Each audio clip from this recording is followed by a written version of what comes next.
Ya, Assalamualaikum dan salam sejahtera. Saya Azril Nazli Alias dan saya nak bercerita tentang produk saya iaitu YourFlix TV. Jadi, apa itu YourFlix.tv? Ianya adalah satu OTT platform. Dia punya fokus ialah untuk streaming video menggunakan your own platform lah, maknanya you own everything daripada segi OTT software to itself dan juga CDN, dan saya akan ceritakan bagaimana produk ni berfungsi. Jadi kita akan tengok slide saya ni, saya akan bercerita seringkas yang boleh dan selayman yang boleh untuk memperkenalkan apa itu OTT kepada anda semua. Jadi OTT itu melibatkan network ataupun CDN, Content Delivery Network, video processing, video delivery dan akhirnya statistik lah. Jadi 5 elemen ini adalah penting dalam membangunkan platform OTT. Saya membangunkan sistem ini mostly guna produk open source untuk manage everything ni dan automate semua segala-galanya ni. Saya menggunakan perisian framework PHP daripada Laravel bahasa atau cara utama untuk manage semua sistem OTT ni adalah PHP. Untuk streaming server, kalau untuk production saya memilih Wowza streaming server, tapi kalau untuk development saya memilih Nimble Streamer ataupun Nginx HLS. Untuk proses video ada dua pilihan, saya menggunakan FFmpeg dan juga satu lagi produk yang pada saya terbaik lah, iaitu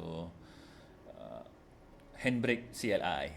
Dan untuk player banyak pilihan yang ada. Untuk development saya pilih Wowza, ataupun production boleh pilih JW Player, dan untuk CDN saya memilih Nginx Plus. Jadi semua ni jargon-jargon ni saya akan terangkan apa fungsi dia.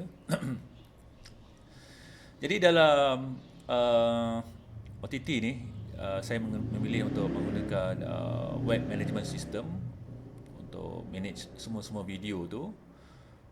Jadi semua ni elemen-elemen yang perlu ada. Streaming server kerjanya untuk deliver content kepada users.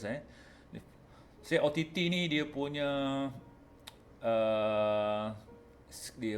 kekangan ialah kelajuan network lah.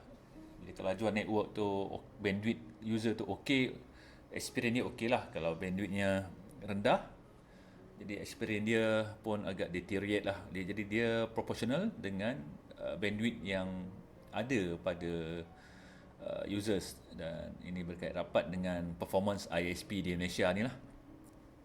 Jadi tugas OTT ni ialah untuk menyampaikan video dalam dalam environment yang tak berapa stabil ni. Mungkin ISP A network dia teruk, jadi kena ada satu ability untuk menghantar video kualiti rendah kepada user. Mungkin ISP B kualiti dia okey dan sistem boleh hantar video berkualiti tinggi kepada user. Dan untuk target market OTT ni mungkin ada macam MyClick RTM, fokusnya adalah untuk stream semua bahan tu secara percuma. Jadi mungkin ada operator yang nak menjual bahan berbentuk video. Jadi kat situlah secure VOD itu memainkan peranan supaya user tidak boleh download secara haram, dan video tu hanya di stream mengikut perjanjian lah, one to one kepada user. Dan OTT ni perlu juga penting untuk OTT tu bermaksud over the top. Jadi multi device seperti TV, smart TV, laptop, iOS, Android, semuanya patutnya ada mempunyai peluang untuk menerima video secara smooth lah. Jadi tidak membuat video platform khas kepada satu device ataupun satu operating system sahaja. Jadi perkara pertama dalam meminum OTT ni ialah penyediaan video. Jadi kalau teknik yang saya guna ialah menggunakan streaming server untuk menyampaikan video berbagai bitrate ataupun multi bitrates kepada users. Kalau zaman dulu, uh, teknik yang digunakan mungkin upload video bersaiz 5 GB letak dekat shared hosting dalam bentuk MP4 dan user download, ataupun dia download sambil stream, melihatlah, dipanggil sudo MP4 progressive streaming. Tapi teknologi yang saya guna ni ialah HTTP, over HTTP streaming ataupun HLS, dan saya memilih HLS. Dia ada HTTP ni maksudnya, HLS ni maksudnya streaming over HTTP protocol. Jadi video yang disampaikan adalah dalam bentuk chunk, dalam bentuk paket kecil-kecil, 10 saat ataupun ada playlist dia lah. Jadi daripada production ni ataupun daripada raw lah, daripada office ke, daripada konti ke jadi mereka akan upload MP4 high quality ke dalam video CMS lah, video content management system. Jadi video backend ni akan memproses video kepada multi bitrate ni dan diletak dalam storage, kebiasaannya menggunakan Amazon S3, dan browser ni akan baca data daripada Amazon S3 dan stream dan packetize serentak kepada multi device lah. Jadi prosesnya simple. Ini penerimaan, ini penghantaran. Jadi penghantaran yang dekat sini yang saya highlight ni, kat sinilah pentingnya content delivery network. Jadi bagaimana user experience video streaming? Jadi katakan contoh saya menggunakan Android. Sistem saya menggunakan teknologi SMIL dan dibantu dengan streaming server yang support SMIL, boleh membuat server side bandwidth detection. Jadi user ni dia akan request streaming dan server side SMIL ni akan test user ni berapa bandwidth dia. Okay, mungkin tak berapa cantik, maksimum bandwidth 800 KB per second, dan sistem decide untuk menghantar quality 360p kepada user tersebut, dan user ni dapat view streaming dengan lancar lah, disebabkan dengan padanan bandwidth yang ada dan streaming quality yang standing ataupun sepadan dengan bandwidth yang dimiliki oleh pengguna. Jadi katakan pengguna tu menggunakan Wi-Fi Unify, dan dia ada kemampuan untuk download pada skala 5 MB per second. Jadi sistem akan decide, okey, hantarlah 1080p ni kepada users ni. Jadi sistem saya sangat simple, menggunakan shared system, iaitu database-nya adalah dikongsi untuk front end dan untuk back end. Jadi apa yang operator OTT upload dekat back end ni, dia akan dihantar kepada front end lah. Front end ni boleh berbentuk mobile apps, boleh berbentuk desktop app ataupun smart TV. Yang ni terpulang lah. Ini adalah bahagian UI UX untuk mempersembahkan data yang bahan yang ada dalam OTT ni, supaya menarik untuk dilihat. Jadi user akan experience semua ni. Nanti saya akan tunjuk bagaimana front end dan back end berfungsi dengan harmoninya. Dalam sistem back end ni, sistem saya buat ni lebih kepada preparation video. Sini ada dia punya video management system. Kita boleh letak kategori apa. Kategori ni pun dynamic, admin boleh add ataupun boleh manage kategori-kategori ni, seperti komedi ke, classic movie ke. Lepas tu ada boleh letak title, dan kat sini ada banyak button-button. Kalau hijau tu maksudnya dah ready lah, maknanya dah dipenuhi syarat dia. Yang kalau macam kelabu ni mungkin user tak upload trailer lagi, jadi ada indikator kat sini. Yang tanda mata ni adalah ready to publish lah untuk admin. Kalau maknanya dia sekarang publishing to the front end, kalau tak dia akan pangkah lah. Ini kategori management, ada user, kita boleh tengok users punya email, data, subscription status, dan sistem ni of course lah di protect dengan authorization dan juga authentication. Ini front end ya, jadi user akan register dan akan login dan boleh melihat konten-konten yang disediakan oleh admin Dan menu ke atas ni adalah dynamic, ditarik secara dynamic daripada database yang ditentukan oleh OTT punya operator. Dan user ada profile dia, boleh check account dia, boleh check subscription dia dan playback menggunakan HTML5 player. Dan ada multi bitrate system kat bawah ni yang sistem boleh pilih ataupun user sendiri paksa nak tengok quality dia. Jadi sistem yang saya bina ni adalah transparent, dekat mana-mana cloud provider boleh letak, klien boleh pilih. Katakan klien saya memilih untuk duduk dekat DigitalOcean, boleh letak di DigitalOcean ataupun di AWS ataupun di Azure ataupun di private data center, asalkan menggunakan Linux lah. Saya pemilih untuk menggunakan Linux Ubuntu. Jadi ni ada contoh-contoh ni adalah satu EC2 instance untuk front end dan software-software yang digunakan dalam front end lah. Storage menggunakan S3 di Amazon, atau boleh dijadikan satu instance sebagai large storage backend. Jadi ada konsep saya menggunakan 1, 2, 3, 4, 5 sub-instance. Dan boleh sebenarnya campak dalam satu instance, tapi untuk better experience ataupun better maintenance, pecahkan kepada 5 instance ni senang nak jaga. Dan reporting ni adalah satu benda yang banyak mengambil masa. Actually saya boleh ambil report daripada NGX dan customkan. Jadi maksudnya dah ada produk yang memang khas dalam streaming reporting, iaitu LMS Panel. Ini dibuat oleh rakan saya daripada Russia.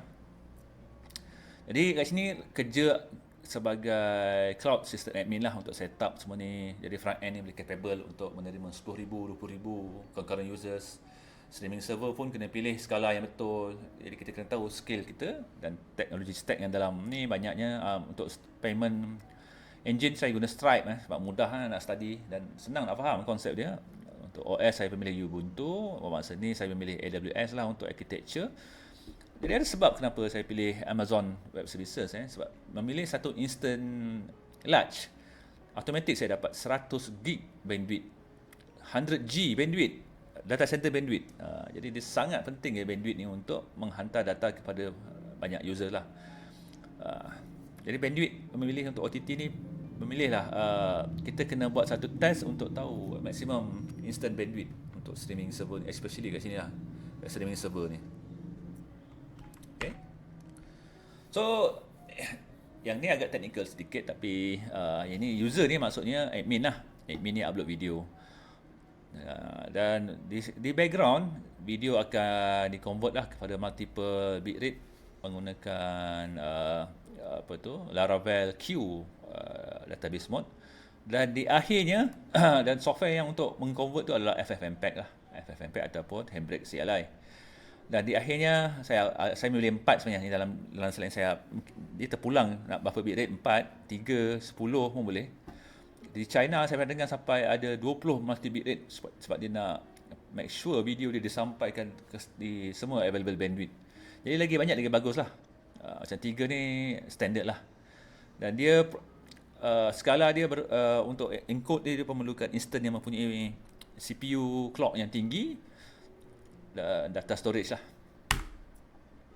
Sistem saya ni adalah REST API ready. Maksudnya kalau katakan untuk front end menggunakan mobile app native, boleh kita bercakap dengan back end ni menggunakan REST API lah. iOS pun boleh, Smart TV pun boleh, apa-apa device boleh asalkan dia mampu bercakap dengan REST API, dan sistem saya akan keluarkan data yang dikendaki lah. Okay. Jadi streaming engine ni satu market yang sangat kompetitif, tak banyak player dia. Dikuasai oleh Wowza setakat ni. Jadi Wowza ni yang powering up banyak streaming server kat dunia ni. Facebook Live, BBC dan banyak TV station yang menggunakan Wowza. Seperti RTM pun guna Wowza. Dan syarikat saya adalah satu appointed Wowza punya technical partners lah. Jadi apa-apa soalan tentang Wowza di bahagian Malaysia ni, selalunya mereka akan forward email saya lah untuk membuat support. Wowza ni boleh mengambil input daripada banyak device dan boleh output ke banyak device. Jadi untuk mengekalkan keharmonian OSS, open source software, jadi boleh ganti Wowza ni dengan Nginx, tapi tak ada dapat lah yang banyak dia punya features ni lah. Tapi at least at the bare level minimum usage level, memang Nginx mampu lah untuk menjadikan streaming server. Jadi competitors dia Wowza, Nimble Streamer, Nginx Plus, Nginx Altura. Okay, yang ni adalah flow basics untuk running OTT ni. Maksudnya kita nak memujuk user subscribe, dengan lepas tu user selepas subscribe dia akan dapat lihat konten lah. Biasanya menggunakan konsep monthly subscription, every 3 months, every 12 months. Jadi konsep dia user akan register dengan kita dulu. Kita akan check sama ada user dah subscribe belum. Kalau dah subscribe, baru boleh lihat konten. Ini asas pertama OTT lah. Okay, contohnya Larakas subscription ataupun Netflix, BIU, ataupun free to all lah. Ini untuk operator OTT yang nak buat monetize daripada konten mereka. Dan dalam OTT ni biasanya reporting sangat penting.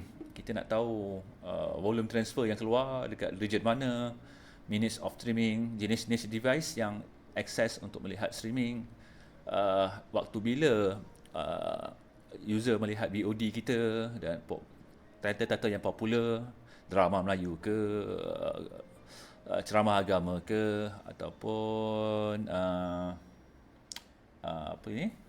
dokumentari ke. Jadi ini mengapa saya memilih AWS lah, sebab saya dah experience dengan AWS sejak saya dapat kontrak membina sistem OTT untuk RTM Malaysia, iaitu Project MyClick. Dan akhirnya kami memilih AWS lah, sebab dia dapat meet kami punya expectation. Jadi ini kami punya mengapalah kami pilih AWS. Jadi kalau di AWS ni costing memang sangat penting lah. Jadi kami dah belajar bagaimana nak trim the cost, menggunakan cost dengan betul, memilih EC2 instance yang betul, dan paling tinggi sebenarnya dekat sini sebenarnya volume transfer out, sebab user di MyClick tu dahsyat, boleh mencecah 1000 GB sebulan, ataupun itu 1 terabyte, maksudnya dalam 1000 terabyte sebulan. Dah cecah sampai tahap tu. Lagi-lagi di zaman COVID ni, banyak bila orang tengok VOD content ni. Jadi kat sini lah cost paling tinggi, volume transfer out. Yang lain-lain ni semua static saja, dan juga jumlah video yang diletak kat cloud lah, S3, dan juga volume transfer out. Ini nak buat OTT ni, dia boleh okey, walaupun saya one man show sekarang ni, tapi kerjaya yang dapat dicipta lebih kurang 1, 2, 3 dan 4, 12 orang kerjaya dapat dicipta kalau ada industri yang boleh support OTT ni sebagai satu mainstream lah. Contohnya di Indonesia, di Vietnam, di mana, dan Thailand, OTT tu bisnes sangat berkembang dan dapat mewujudkan banyak peluang pekerjaan. On the top of this lah. Di Malaysia saya tak nampak sangat lah, sebab OTT di Malaysia ni saya rasa investor masih lagi melihat peluang dia. Jadi ni track record syarikat saya, MyClick, partner dengan Telekom Malaysia untuk tempoh tender 2 tahun, streaming bola. Dan kelebihan saya dengan AWS ialah boleh design sistem yang boleh capable untuk 80,000 orang tengok serentak. Ni budget speed masa zaman PM Najib, sistem live streaming. Okay, itu produk. Mari kita tengok slide. Ini slide lah, kita tengok the actual product ya. So dekat sini saya menggunakan Laragon untuk develop sistem ni. Kita start dulu dengan muka hadapan user. Jadi saya panggil frontend.test. Jadi kat sini user boleh register. So kadang saya register.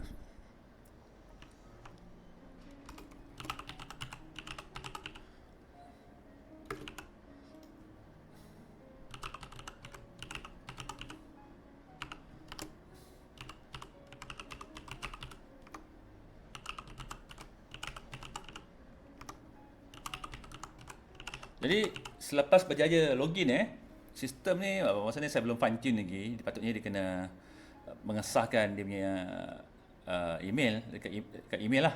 Tapi masa ni saya buat hanya direct register saja. Masuk-masuknya terus kena minta subscribe. Jadi saya ni pun saya menggunakan Stripe Payment Gateway Jadi kita boleh test boleh test payment gateway kat sini. Jadi ada plan yang saya buat, ada monthly plan RM5 ataupun yearly plan. Jadi saya try monthly.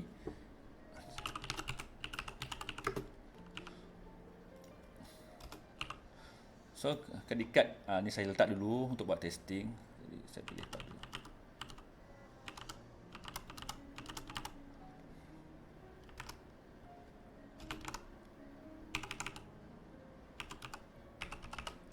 Okay, saya akan subscribe.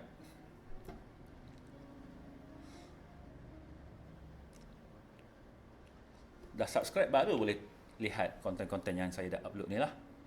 Di menu yang ada yang atas ni kita ada saya letakkan by kategori action, dokumentari ke, drama ke, horror ke. Di sini ada dia punya subscription status. So saya subscribe to the main plan. So saya punya subscription akan tamat setahun dari sekarang atau saya boleh cancel subscription dan telah jadi member sejak seminit lepas dah boleh download invoice. So invoice saya dah siap dah. So kembali nak tengok streaming, kita pergi kat home. Saya tengok mana yang ada data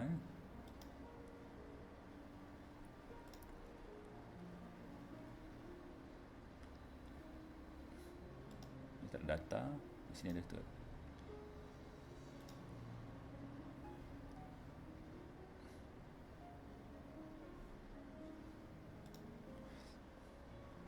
Nanti kita tengok streaming dekat back end kenapa tak boleh streaming ni.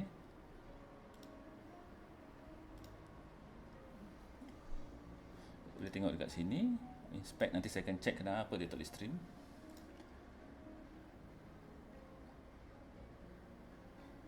Oh, connection refuse.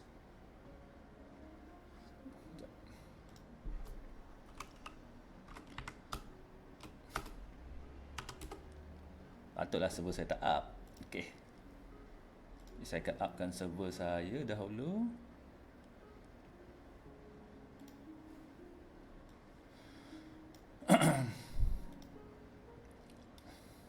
Jadi servernya duduk dekat dalam Nginx.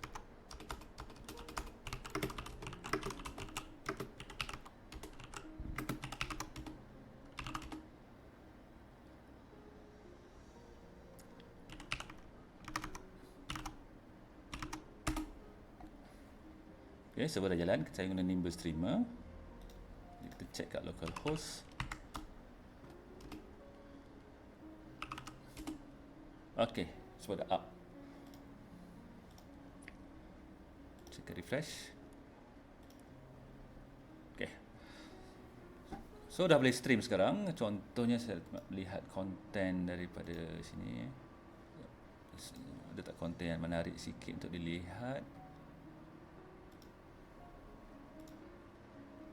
Okay. Contohnya bila user experience streaming ni, nampak tak kat bawah ni? Sistem boleh pilih automatic ataupun kita boleh pilih untuk stream quality rendah ataupun stream quality tinggi ataupun maksimum lah HD. Kita boleh buat full screen ataupun minimize lah. Dan ini dia cara saya persembahkan. Ini very basic, saya guna Bootstrap saja.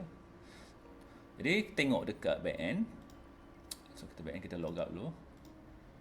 So untuk back end saya gunakan Laravel version 8 So back end sebagai admin. Login sebagai admin. So sistem detect saya adalah admin lah. Jadi bila saya admin ni, saya boleh manage kategori, saya boleh manage video dan logout. Dan ini product name saya. Jadi kita tengok kat users, saya boleh manage user dah, tambah user. Nampak tak tadi saya daftar sebagai subscriber file. So boleh tengok kat sini So nanti saya boleh tambah lagi data-data kat sini, tengok dia punya subscription status, etc. Jadi ongoing project lain ni lah Ada search engine, ada pagination. So kat sini dia punya categories, documentary, horror, drama, action. So dia ada reflect dekat atas ni. Documentary, drama, horror, action. Kita boleh susun ikut kita punya setting. Boleh edit, boleh padam. Okay. Jadi saya tengok kat videos. Ini dia, the core of the system of TT ni dekat sini, iaitu video management system ni lah Jadi cara nak baca ni ialah ni ID dia, di kategori yang di assign, sama ada publish kat depan ke tak, ni metadata. Setiap video ada trailer dia, ada ni main video dan poster. Jadi saya akan buat satu demonstrasi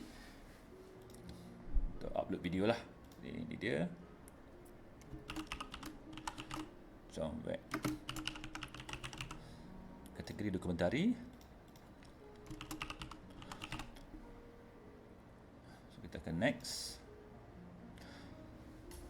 So selepas metadata dah siap, kita akan upload trailer lah. Okay. Jadi kita akan pilih dalam bentuk trailer Jadi kita akan pilih trailer, pendek-pendek je. So sistem akan proses trailer. Mula dia akan proses 1080p ni. Jadi benda ni dia duduk dekat background, tengah running dekat background sekarang ni.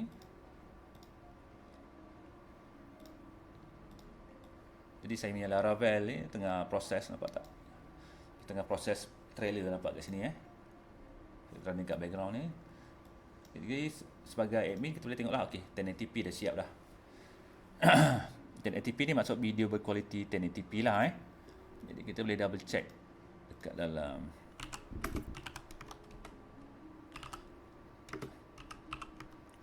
public.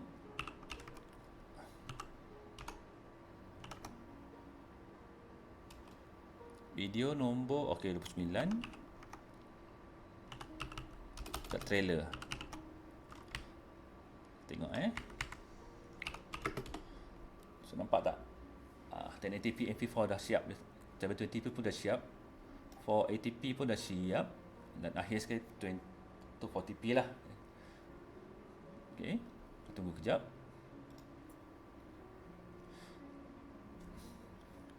Dan ini menggunakan teknologi jQuery lah untuk memaparkan status video tu tengah proses. So sistem akan update database, processing dah siap. So tengok dekat belakang ni, semua video dah siap.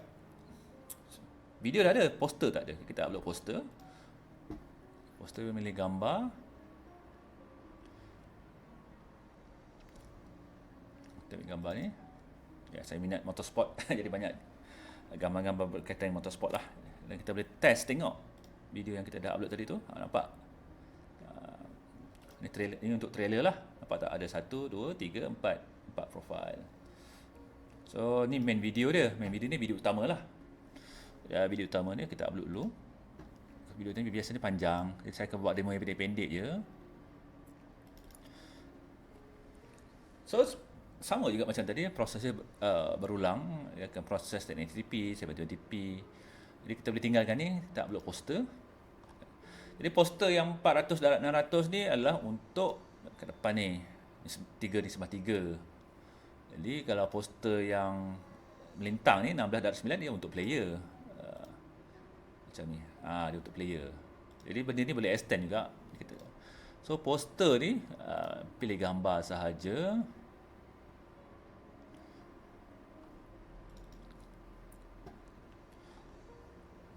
Okay, gambar sahaja.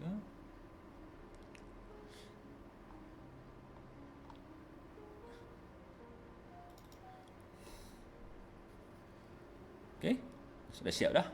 Jadi bila saya tengok kat depan ni,